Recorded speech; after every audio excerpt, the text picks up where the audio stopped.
التوجيهات والإرشادات من رئيس المحمدية. Bimbingan dan arahan dari pimpinan wilayah Muhammadiyah Sumatera Utara kepada Bapak Hashim Shah kami persilahkan.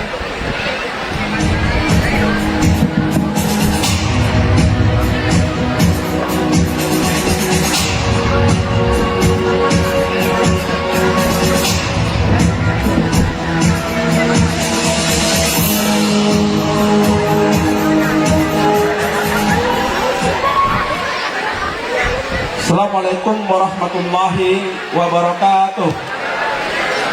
Alhamdulillah, wassalatu wassalamu ala rasulillah wa ala alihi wa ashabihi wa mawala. Amma ba'd, yang saya hormati Bapak pimpinan wilayah Muhammadiyah Sumatera Utara, hadir kami di sini berenam dari 11 pimpinan wilayah Muhammadiyah. Jadi belum optimal ini Pak Ramdhani. Sebenarnya ini rencananya semua mau hadir di sini, ya. Karena nanti sebentar lagi setelah acara ini ada rapat singkat untuk memutuskan apakah gedung kita yang di sana masih belum selesai dilanjutkan atau tidak, gitu ya. Jadi ini belum. Tapi karena sudah 6 dari 11, ini sudah quorum ini. Sudah quorum. Tak ada yang bisa protes lagi. Kemudian Ibu pimpinan wilayah Aisyah yang sama kita hormati, Ustadz Ramdhani, semua pengelola, Ustadz, Ustazah, kemudian musyrif, musyrifah yang berkhidmat di pesantren kita ini. Sebelum saya lupa, biasa kalau sudah lanjut usia, saya mau berpantun dulu untuk anak-anak saya ini. Pantun ini tadi diinspirasi oleh yang mewakili kalian. Di pesantren Kuala Madu kita belajar mengukir prestasi, membangun harapan. Hari ini kita berpisah untuk tanggung jawab besar mewujudkan Muhammadiyah berkemajuan. Dipas-paskan saja ya, memang seperti itulah. Sambutan mewakili teman kalian tadi, Aidil itu, waktu saya selesai semacam santren juga di Kuliatul Mubalighin Muhammadiyah Parangpanjang tahun 1974. Wah, entah berapa tahun yang lalu itu, tahun 74. Saya belum sepintar bicaranya dan isi bicaranya seperti ini.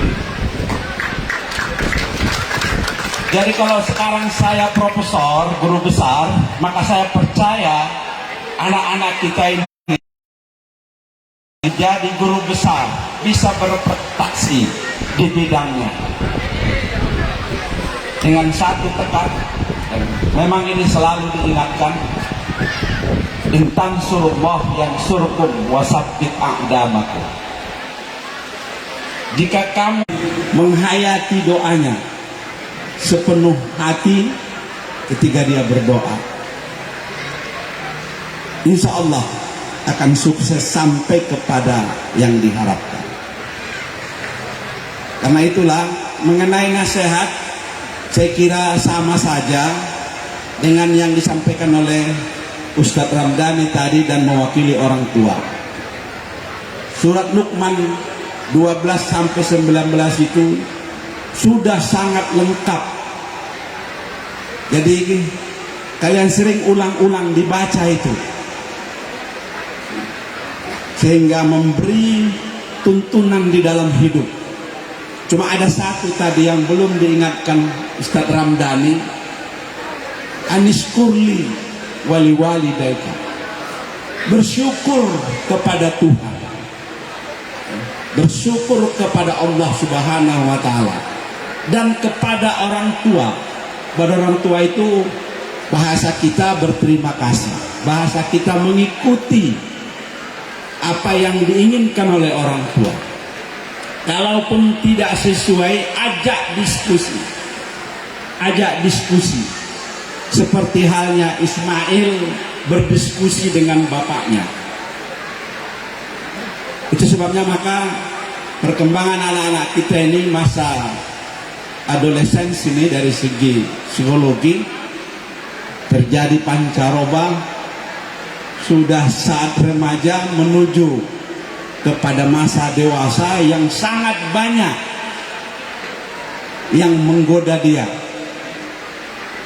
Tidak hanya nafsunya, karena nafsu itu sebetulnya apa yang didekatkan kepadanya. Ibarat CCTV itu, apa yang di depannya itulah yang ditangkapnya. Jadi, kalau nggak ada di depannya tidak, yang mempengaruhinya itu. Nah, karena itulah kata Rasul ini seorang yang luar biasa, seorang yang cerdas. Ketika berteman pun kamu pilih temanmu. Ibarat seorang yang menjual minyak kasturi. Kalau kamu tidak bisa membeli karena uangmu nggak ada, tapi ketika orang membeli, kamu berada di situ, kamu sudah mencium baunya. Jadi artinya lingkungan kita, wasbir nafsaka ma'al ladina yada'una rabbahum, dan seterusnya surat Al-Kahfi ayat 28 itu ya, bahwa wala ta'du ainaka, yang mata kamu, indera kamu akan bisa tersesat. Mata ini mempengaruhi yang paling cepat. HP, terutama sekarang HP itu sangat cepat mempengaruhi kita. Al-Quran yang menyebut seperti itu. Bahkan ketika ibu-ibu, bapak-bapak, wali murid ini seluruhnya, kita yang hadir di sini, dulu ada ungkapan nenek-nenek kita. Dari mana datangnya lintah? Dari sawah turun ke kali. Dari mana datangnya titik-titik? Dari mata turun ke hati. Itu artinya apa? Mata ini lingkungan itu. Karena itu untuk orang tua, wali seluruhnya, perhatikan lingkungan yang bisa juga mempengaruhinya. Sebesar yang kita beri pengaruh dia dengan yang di lingkungan dia, termasuk teman-temannya, itu juga mempengaruhinya. Dan ini harus dilewatinya paling tidak dalam 5 tahun. Ini kan rata-rata umurnya 17-18 ini. Sampai orang umur 25 tahun, kalau secara umum sudah lebih bisa berpandangan tetap, suasana seperti itu akan lebih banyak mempengaruhinya. Maka tidak heran kalau saat ini kita lihat apa yang terjadi di lingkungan kita, yang disebut oleh Ustaz Ramdhani tadi, jujur sangat sulit dijumpai orang, apalagi dengan sarana yang semakin mudah. Saya kira itu untuk anak-anak saya ya. Jadi intinya kalian lihat itu kembali surat Luqman itu, terutama surat Luqman pada ayat 12 sampai ayat 19 atau 20 itu. Ada di ayat-ayat lain tentunya, tapi tentu saja itu akan menyempurnakan, karena Quran itu satu sama lain harus dipahami dengan pengertian saling terkait.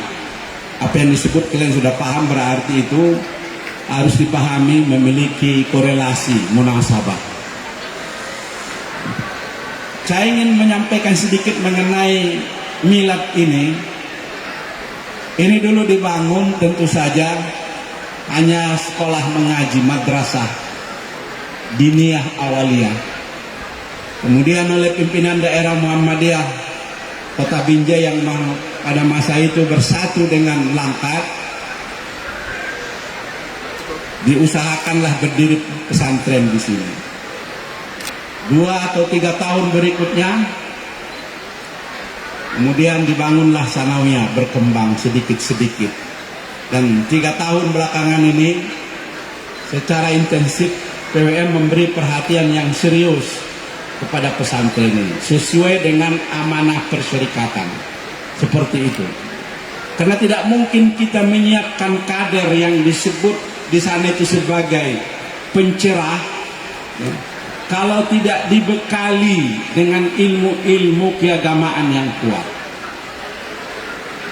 Kalau matematika nggak perlu mental, orang jahat pun bisa belajar matematika. Mau belajar fisika, orang jahat pun tidak ada masalah itu. Tapi kalau membangun akidah itu harus dari awal diletakkan dasar.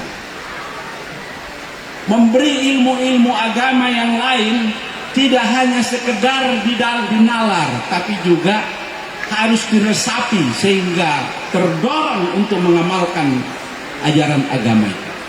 Karena Islam ini harus memberi maslahat. Memberi maslahat itu harus berbuat. Berbuat itu harus didorong oleh keyakinan yang kuat karena Allah. Libtigha'i mardatillah. Jadi kalau tadi saya sangat terkesan yang sampai oleh Pak Ramdhani itu, benar ada kewajiban. Tapi bagi orang tua, lihatlah itu sebagai satu infak. Karena anak-anak saya dulu waktu sekolah sering diberi oleh orang-orang di kampung itu uang, tidak seberapa. Karena masa-masa dulu ada anggapan kalau orang belajar agama itu kalau di Sumatera Barat anak-anak yang belajar agama disebut dengan orang Siak. Ada saya kira orang Minang di sini, termasuk yang di depan saya ini Bu Aisyah. Itu orang Siak, maksudnya orang yang belajar agama.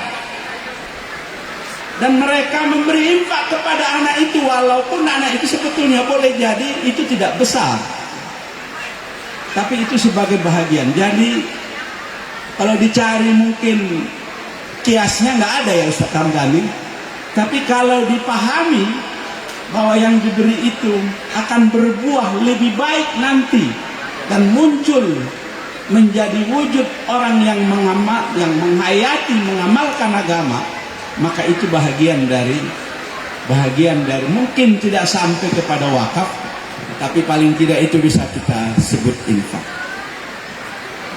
Karena dengan cara demikian maka anak itu akan tumbuh besar dengan doa dan harapan yang diberikan orang kepadanya, selain daripada orang tuanya tentunya, saudaranya, dan juga oleh orang lain. Oleh karena itu saya kira walaupun ini debatable yang disampaikan Ustaz Ramdhani itu, tapi saya kira karena menjadi motivasi sehingga tidak ada lagi wali, termasuk nelpon saya sudah mau tamat, masih ada tunggakannya urusan. Memang bagi Pak Ramdhani dan terutama bagian keuangan berat itu memberi sanksi itu. Sangat berat memberi sanksi itu kalau tadi dikisahkan seperti itu.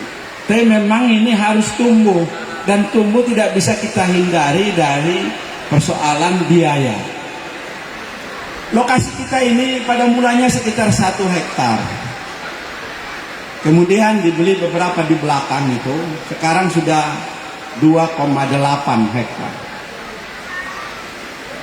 Ahli lingkungan, kesehatan lingkungan sudah mensurvei lokasi ini untuk tinggal 1.150 orang di sini, karena santri kita sekitar 1.100, tambah lagi guru, tambah lagi pekerja yang lainnya ini, ya mungkin 1.200. Dengan luas seperti ini dan oksigen yang tersedia seperti ini sudah ambang batas yang harus. Kalau oksigen yang tersedia dengan jumlah orang yang memerlukan oksigen itu akan sangat mudah atau sangat rentan pada terjadinya wabah.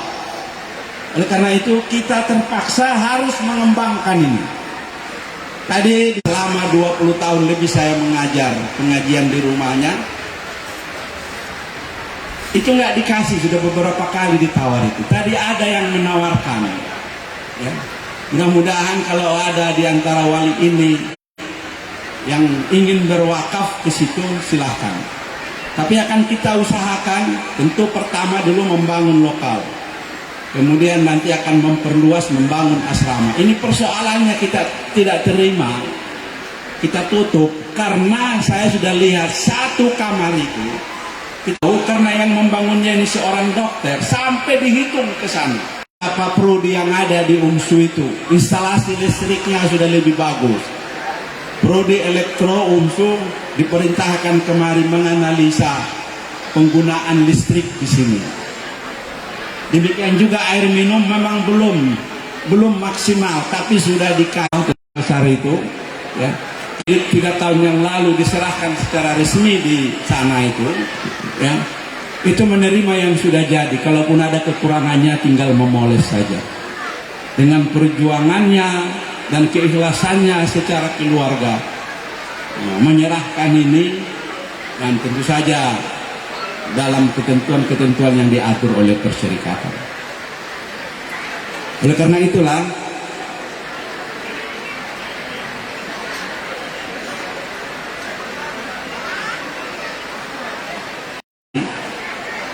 tapi dengan pertambahan santri itu tidak satu-satunya menjadi ukuran dari satu pesantren yang baik itu, dan lokal jadinya 4, 2 tingkat menjadi 8.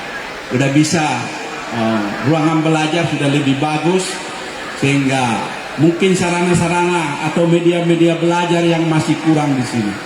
Karena nggak bisa kita hindari, IT juga menjadi persoalan yang muncul dalam dunia. Kita akan bisa. Anak-anak kita tentu saja masih banyak kelemahannya. Ya. Kalau masa saya belajar harus melihat Fathur Rahman, Mu'jam Mufahras li Al-Fazil Quran, li Al-Fazil Hadis, untuk melacak ayat atau hadis di mana. Bersama-sama dengan kawan-kawan PWM yang lainnya, kita ingin mewujudkan ini, supaya pesantren kita ini bisa kita letakkan tidak hanya sebagai sementara kader perserikatan, tentu saja ya, tapi juga mereka menjadi pionir di mana dia berada, terutama menjadi imam. Dia boleh masuk fakultas kedokteran, tapi kalau ada pertemuan orang kedokteran itu, dialah imamnya, dialah yang mengisi pengajian, walaupun pengajian itu pengajian singkat. Dan ketika dia menjelaskan agama, karena rujukannya jelas pada Al-Quran dan hadis, orang tidak bisa membantah. Orang kepingin dengan dia. Kalau rasionalisasi yang digunakan, orang lain juga bisa.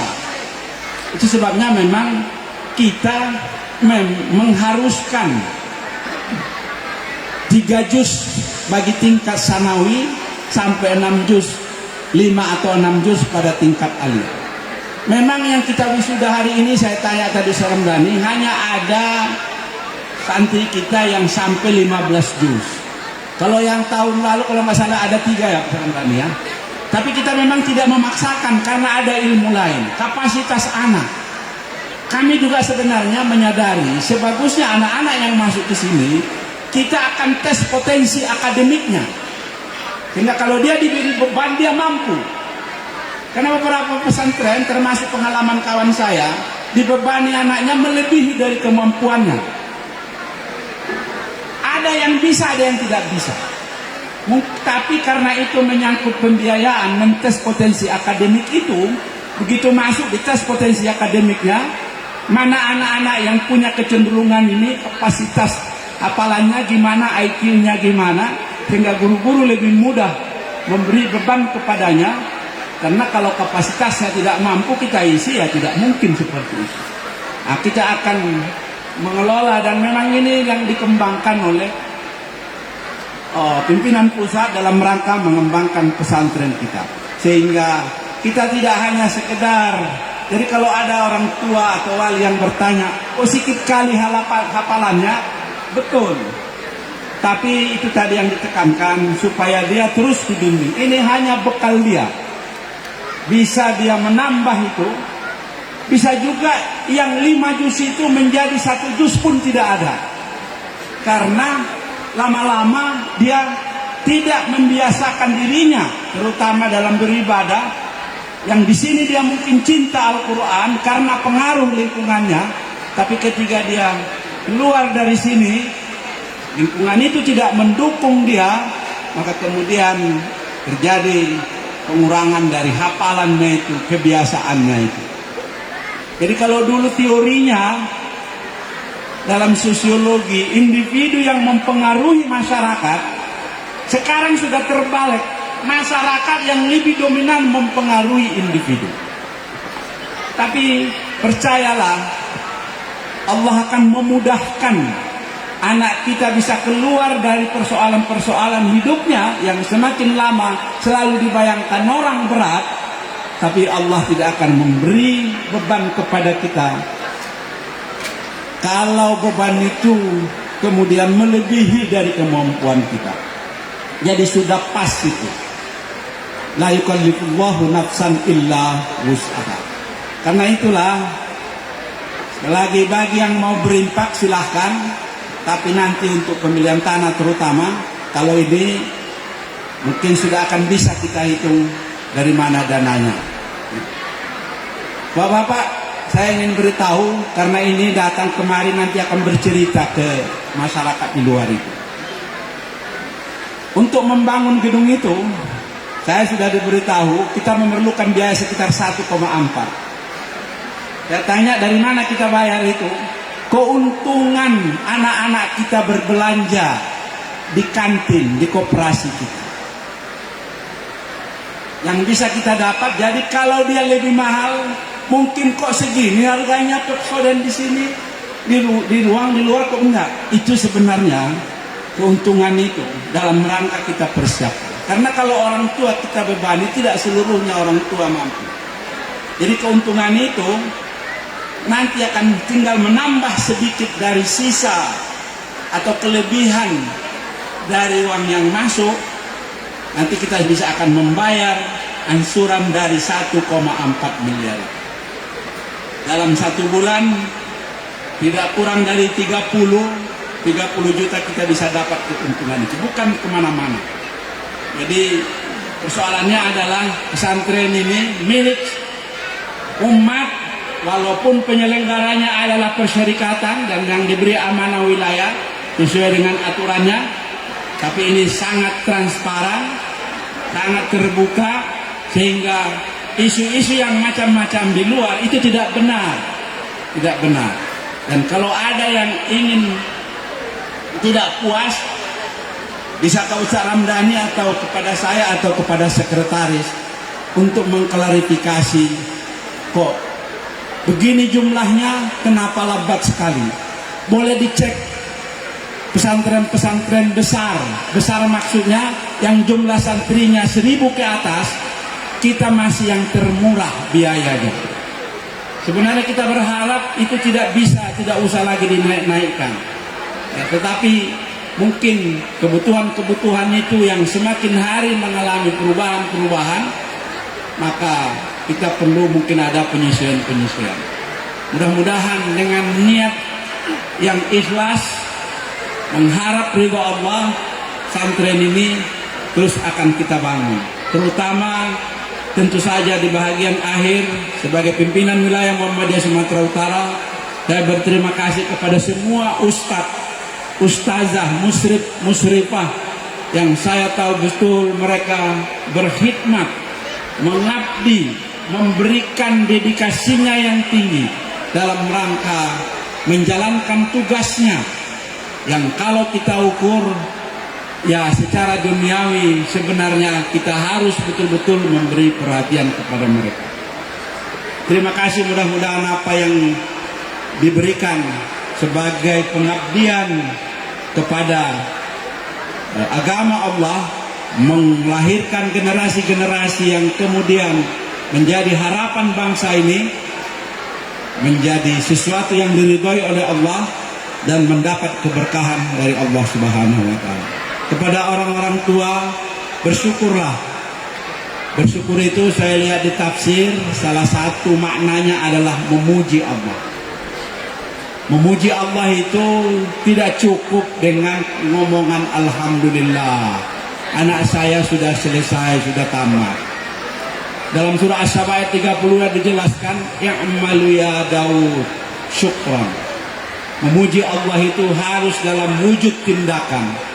Lanjutkan pendidikannya, yakin bahwa Allah akan membantu dia dan membantu kita. Kemudian terus dilakukan tentunya sebagai anak yang tumbuh, pengawasan terhadapnya. Alhamdulillah itu hanya syukur dalam bentuk lisan kecil, tapi syukur yang jauh lebih besar yang disebut dalam surah As-Saba itu adalah dalam wujud amal, dalam wujud tindakan. Maka lanjutkanlah pendidikan anak kita ini, awasi dia terus sehingga mereka menjadi generasi-generasi bangsa ini yang katanya tantangannya, kompetisinya semakin tinggi, tapi tidak ada yang sulit kalau Allah membantu kita. Saya ingin terakhir sekali membaca surat Al-Kahfi ayat 10.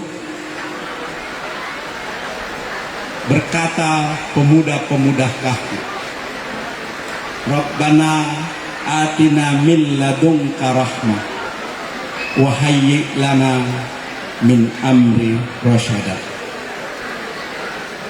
Ketika sulitnya pemuda Kahfi itu terusir dari negerinya, bahkan untuk mendapatkan makanan pun sudah harus berhati-hati, mereka berdoa dengan cara seperti itu. Mereka berharap Allah memberi rahmat kepada mereka dan diberikan kecerdasan. Anak-anak ini sudah diberikan modal kecerdasan, dikembangkan. Rahmat Allah itu sangat tergantung kepada kamu sekalian kalau kamu dekat kepada Allah. Tentu dengan bantuan orang-orang yang dekat, terutama walinya atau orang tuanya. Aku qauli hadza wa astaghfirullah li wa lakum. Nasrun minallahi wa fathun qarib wa basyiril mu'minin. Assalamualaikum warahmatullahi wabarakatuh.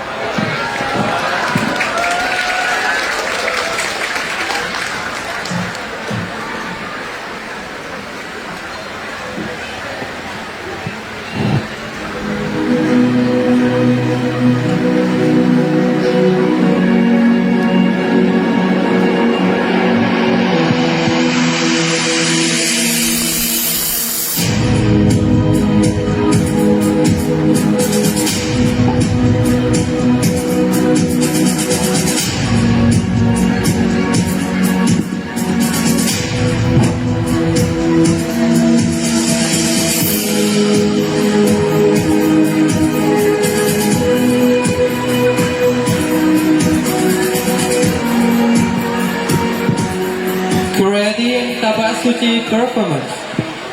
Penampilan bela diri karate dan tapak suci.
Selanjutnya, penampilan karate.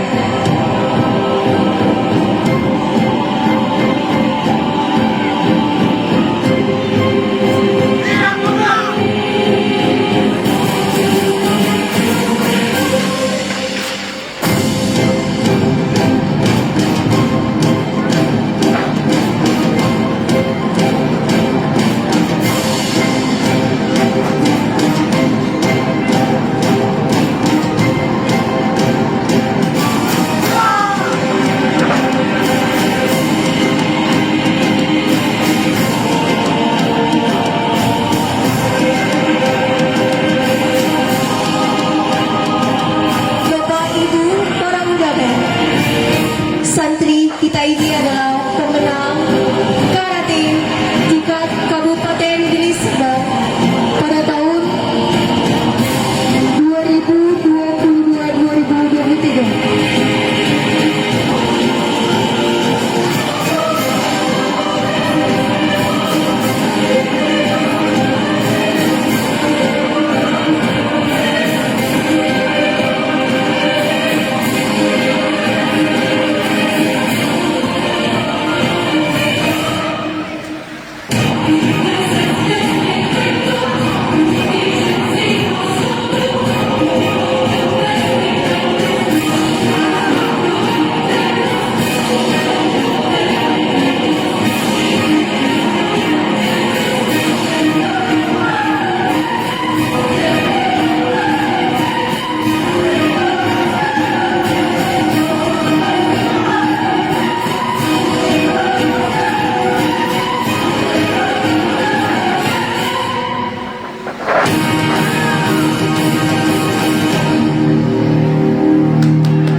Dengan berakhirnya penampilan bela diri karate dan tapak suci, maka berakhirlah acara pada hari ini.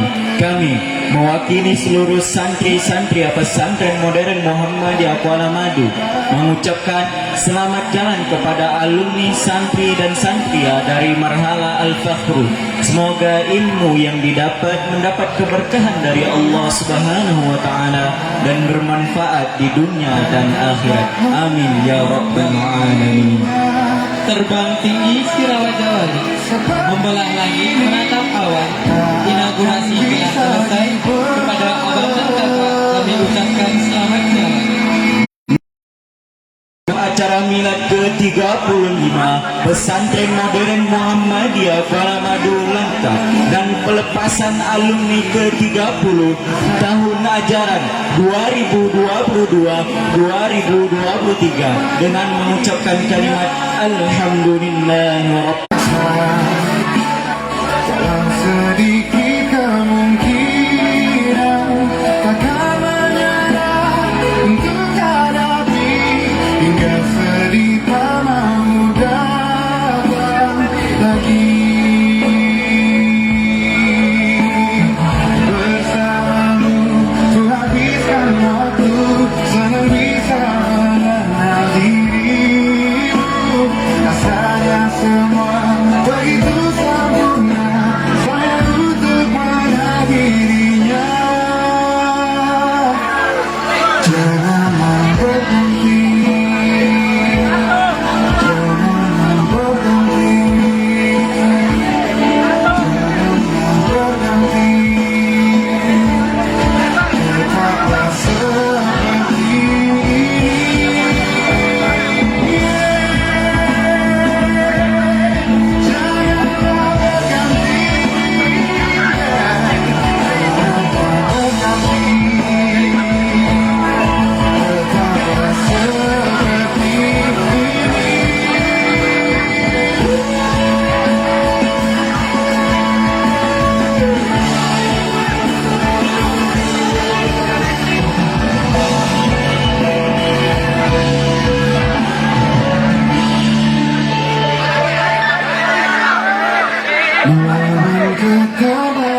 kemungkinan akan menyerah untuk hadapi hingga sedih tak memudahkan lagi.